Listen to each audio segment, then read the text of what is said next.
Hi అండి, welcome to RR collection అండి. ఈ రోజు రథసప్తమి కదా, మా మామయ్య అత్తమ్మకి బాగా అలవాటండి సూర్యనారాయణకి మొక్కేదానికి. వాళ్ళు పొయ్యి సూర్యుడికి ఎదురుగుండా దాలి పెట్టి దాలి మీద పొంగల్ చేసేవాళ్ళండి.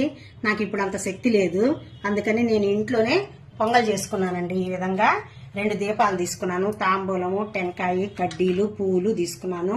బయట ఏమంటే మా వారు నాకు రథం చేసి ఇచ్చారు చిక్కుడుకాయలతోటి. ఆ రథంలో ఆ సూర్యనారాయణని ఆవాహన చెప్పుకోమన్నారు. పసుపు కుంకుమ అన్ని నేను బయట పెట్టుకున్నానండి సూర్యుడికి ఎదురుకుండా. అక్కడికి వెళ్ళి ఇప్పుడు పూజ చేస్తాను. ఇలాగ పెట్టుకున్నానండి. ఈ చిక్కుడుకాయల రథంలో మా వారు సూర్యనారాయణని ఆవాహన చెప్పుకోమన్నారు. చెప్పుకొని 2 దీపాలు పెట్టుకున్నాను. నైవేద్యం ఇంట్లో చేసుకొచ్చుకున్నాను. కడ్డీలు వెలిగించి దేవుడికి పూజ చేసుకుంటున్నానండి.